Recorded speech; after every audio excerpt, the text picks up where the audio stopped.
25 नवंबर भूगोल जियोग्राफी का एकदम ओरिजिनल पेपर मिल चुका है। नमस्कार प्यारे बच्चों, स्वागत आप सभी का आपके अपने YouTube चैनल में। अगर आप राजस्थान बोर्ड कक्षा 12 के स्टूडेंट हैं और 25 नवंबर भूगोल जियोग्राफी पेपर की आप तैयारी कर रहे हैं तो ये वीडियो आप सभी बच्चों के लिए महत्वपूर्ण है। वीडियो को आपको एंड तक देखना है। इस वीडियो के अंदर मैं आपको राजस्थान बोर्ड कक्षा 12 भूगोल जियोग्राफी का एक ऐसा पेपर देने वाला हूं जो आपके 25 नवंबर को आने वाला है। पूरा पेपर आपको विद सॉल्यूशन मिलने वाला है, तो वीडियो को आपको कंप्लीट देखना है। अगर आपने पूरा पेपर एग्जाम से पहले अच्छे से आपने तैयार कर लिया तो 25 नवंबर को भूगोल के पेपर में, जियोग्राफी के पेपर में आप पूरे 40 नंबर फोड़ सकते हैं। भूगोल के पेपर में, जियोग्राफी के पेपर में 25 नवंबर को आप तहलका मचा सकते हैं। तो पूरा पेपर आपको अच्छे से तैयार करना है। तो सबसे पहले आप देख सकते हैं, आपको पेपर में रोल नंबर यहां पर अंकों में लिखना है, यहां पर आपको शब्दों में लिखना है। और पेपर में जो कुल समय है, जो टाइम है, वो आपको 3 घंटे 15 मिनट का दिया है। तो 3 घंटे 15 मिनट में जियोग्राफी का ये पूरा पेपर आपको हल करना है। पूर्णांक आपको 40 दे रखा है, तो पूरे 40 नंबर अगर आपको फोड़ने हैं 25 नवंबर को भूगोल के पेपर में, तो ये पूरा पेपर आपको अच्छे से तैयार करना है। और कक्षा 12वीं अर्धवार्षिक परीक्षा 2025-26 का ये पेपर है। हाफ ईयरली एग्जाम 2025-26 का ये क्वेश्चन पेपर है जो आपके 25 नवंबर को होने वाला है। तो 25 नवंबर को सभी बच्चे जियोग्राफी के पेपर में, भूगोल के पेपर में 40 नंबर है, वो पूरे 40 नंबर लेकर आएंगे, क्योंकि एक ऐसा पेपर मैं आपको देने वाला हूं। भूगोल का पेपर है, जियोग्राफी का पेपर है। पेपर का कोड आप देख सकते हैं 1212। और यहां पर जियोग्राफी पेपर का जो सीरियल नंबर है वो आप देख सकते हैं 1635571। ये आपके पेपर का सीरियल नंबर है। और सामान्य अनुदेश दे रखे हैं, इनको भी आप पढ़ सकते हैं, इनको फॉलो आपको करना है। और सबसे पहले पेपर के अंदर आपको खंड ए दिया गया है, सेक्शन ए आपको दिया गया है। इसमें प्रश्न संख्या 1 है आपके कि नीचे दिए गए बहुविकल्पीय प्रश्नों के सही विकल्प का चयन कर उत्तर है वो आपको उत्तर पुस्तिका में लिखना है। तो टोटल 18 प्रश्न आपके बहुविकल्पीय हैं, उसके बाद में रिक्त स्थान वाले हैं, उसके बाद में अति लघुतरात्मक है। तो सभी प्रश्न आपको विद सॉल्यूशन मिलने वाले हैं, तो वीडियो को आपको पूरा देखना है। तो प्रश्न संख्या 1 आपको इसमें दिया गया है। प्रश्न संख्या 1 के अंदर है कि भूगोल की कौन सी विचारधारा पर्यावरणीय निश्चयवाद व संभववाद के बीच मध्य मार्ग को परिलक्षित करती है। तो ए ऑप्शन में है नव निश्चयवाद, बी ऑप्शन में है निश्चयवाद, सी ऑप्शन में है मानववाद और डी ऑप्शन में है आपके व्यवहारवाद। तो इसमें कौन सा ऑप्शन करेक्ट होगा? आपके ए वाला जो ऑप्शन है आपके वो करेक्ट हो जाएगा। और इंग्लिश मीडियम वाले स्टूडेंट ए ऑप्शन करेक्ट करेंगे, यानी नियो डिटरनिज्म। ओके, नव निश्चयवाद, तो ए ऑप्शन है वो आपका करेक्ट होगा। उसके बाद में दूसरा प्रश्न आपको दे रखा है, सेकंड प्रश्न है कि राजनीतिक भूगोल का उपक्षेत्र है। तो राजनीतिक भूगोल का जो उपक्षेत्र है वो कौन सा है? तो ए ऑप्शन में है सांस्कृतिक भूगोल, बी ऑप्शन में ऐतिहासिक भूगोल और सी ऑप्शन में है सैन्य भूगोल और डी ऑप्शन में है संसाधन भूगोल। तो प्रश्न संख्या 2 के अंदर सी वाला जो ऑप्शन है, सी ऑप्शन है वो आपका करेक्ट हो जाएगा, सैन्य भूगोल। उसके बाद में नेक्स्ट है आपकी प्रश्न संख्या 3 आपको दे रखा है कि जनसंख्या परिवर्तन का घटक नहीं है। तो इनमें से कौन सा जनसंख्या परिवर्तन का घटक नहीं है? तो इसमें भी 4 ऑप्शन दे रखे हैं। ए ऑप्शन में जन्म, बी ऑप्शन में मृत्यु, सी ऑप्शन में प्रवास और डी ऑप्शन में साक्षरता। तो इसका सही उत्तर आपके ऑप्शन नंबर डी होगा, यानी जनसंख्या परिवर्तन का घटक नहीं है तो साक्षरता है वो जनसंख्या परिवर्तन का घटक नहीं माना जाता है। उसके बाद में प्रश्न संख्या 4 है आपके कि जनसंख्या संक्रमण की कौन सी अवस्था में उच्च प्रजननशीलता और उच्च मृत्युता मिलती है? तो प्रश्न संख्या 4 के अंदर ए ऑप्शन है वो आपका करेक्ट होगा, प्रथम अवस्था। तो इसमें आपको याद रखना है कि ए वाला जो विकल्प है वो आपका क्या होगा? करेक्ट होगा। उसके बाद में नेक्स्ट है आपके प्रश्न संख्या यहाँ पर 5 आपको दिया गया है कि मानव विकास सूचकांक का स्कोर रहता है। तो मानव विकास सूचकांक का जो स्कोर है वो कितना रहता है? तो प्रश्न संख्या 5 के अंदर ए ऑप्शन है वो आपका करेक्ट होगा, 0 से 1 के बीच। तो यहाँ पर ए ऑप्शन है, ए विकल्प है वो आपका क्या हो जाएगा? सही हो जाएगा। उसके बाद में नेक्स्ट है आपके प्रश्न संख्या 6 आपको दे रखा है कि वह कृषि जिसका सर्वप्रथम उद्देश्य जीवन यापन करना होता है और जो विश्व के घने बसे क्षेत्रों में की जाती है। तो ए ऑप्शन में है रोपण, बी ऑप्शन में है निर्वाह, सी ऑप्शन में है मिश्रित और द ऑप्शन में दे रखा है डेयरी। तो इसमें 4 ऑप्शन आपको दे रखे हैं। तो प्रश्न संख्या 6 के अंदर बी जो ऑप्शन दे रखा है आपके निर्वाह है, यह आपका करेक्ट होगा। उसके बाद में नेक्स्ट है प्रश्न संख्या 7 आपको दे रखा है कि कौन सी कृषि में उत्पादन के साधनों का स्वामित्व संपूर्ण समाज पर आधारित है। तो इसमें भी प्रश्न संख्या 7 के अंदर आपको ए ऑप्शन में सामूहिक कृषि दे रखा है, बी में सहकारी कृषि है, सी में मिश्रित कृषि है और द में विशिष्ट कृषि है।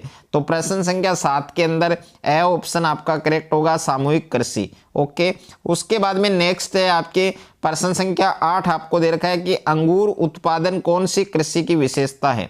तो अंगूर उत्पादन है वो कौन सी कृषि की विशेषता है। तो इसमें आपको प्रश्न संख्या 8 में आपके बी ऑप्शन आपका करेक्ट होगा, भूमध्य सागरीय। ओके, उसके बाद में अगला प्रश्न है आपके प्रश्न संख्या 9 आपको दे रखा है कि कौन से ग्रामीण विपणन केंद्र की विशेषता नहीं है। तो यहाँ पर क्वेश्चन नंबर 9 के अंदर बे वाला जो विकल्प है, बे ऑप्शन है वो आपका करेक्ट होगा। यहाँ व्यक्तिगत सेवाएं सुविकसित होती हैं, तो बे ऑप्शन आपका क्या होगा, इसमें करेक्ट होगा। उसके बाद में नेक्स्ट है आपके प्रश्न संख्या आपको 10 दे रखा है कि चतुर्थक क्रियाकलाप है। तो इनमें से कौन सा चतुर्थक क्रियाकलाप है।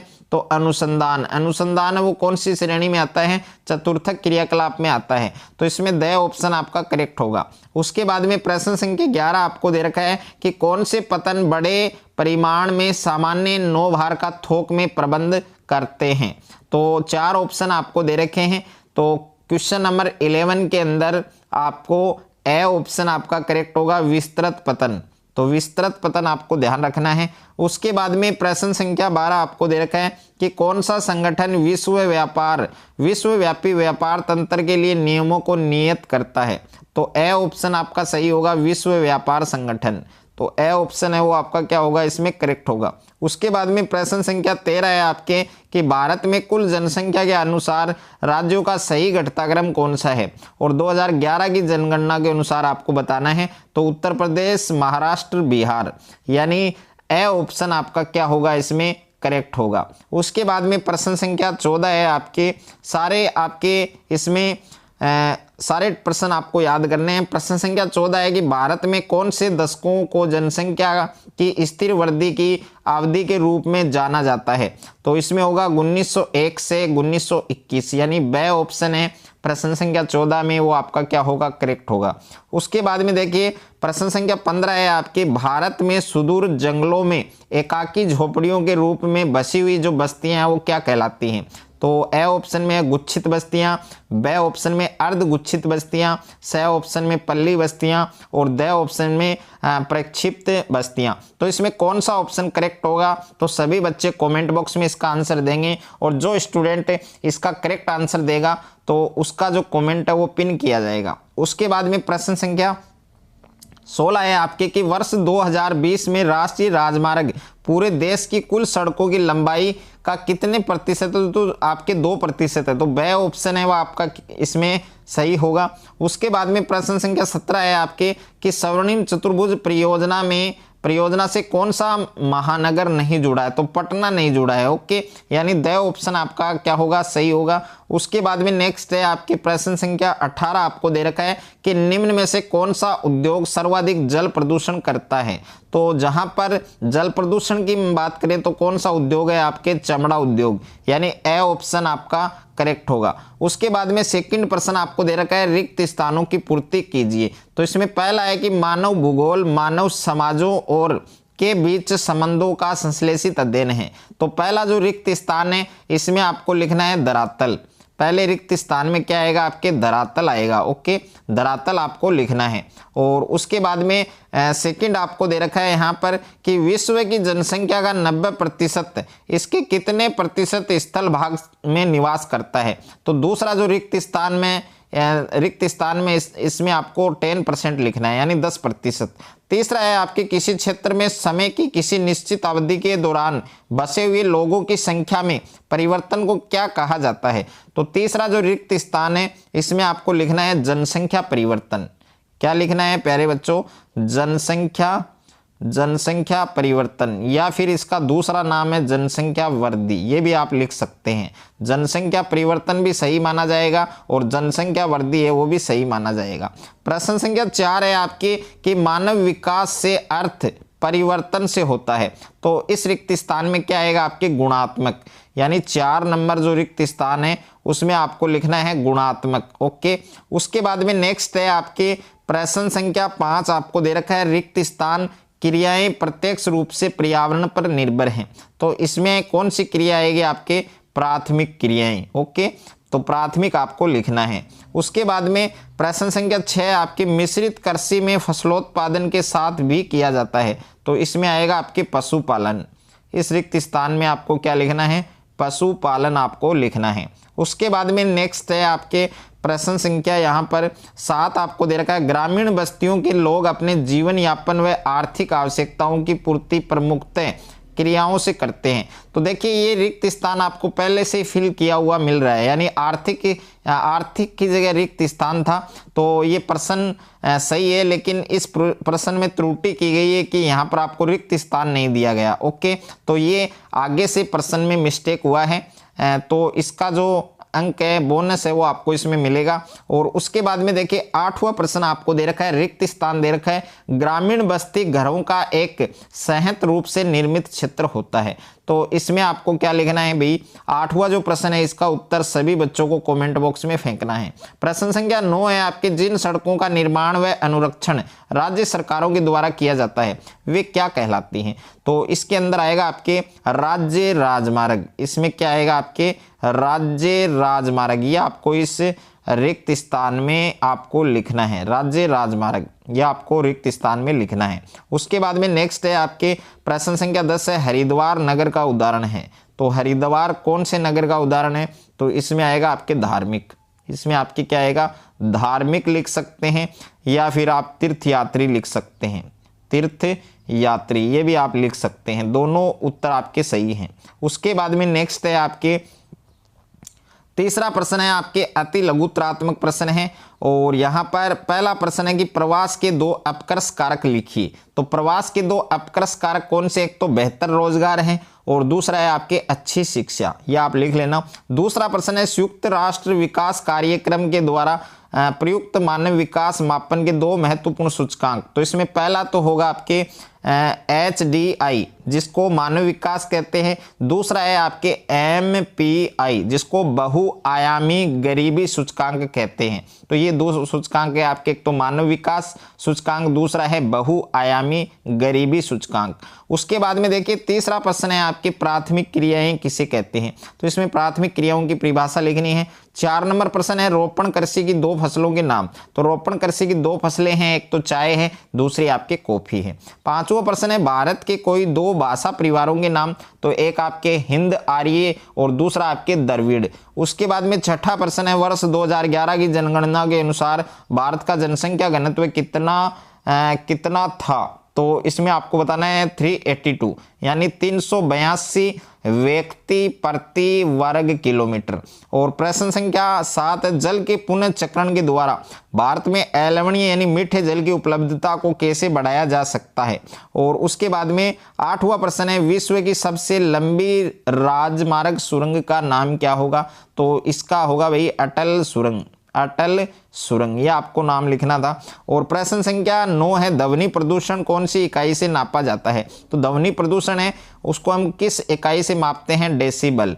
तो इसमें आपको क्या लिखना था? डेसिबल लिखना था, या फिर डिब्बी आप लिख सकते हैं शॉर्ट में।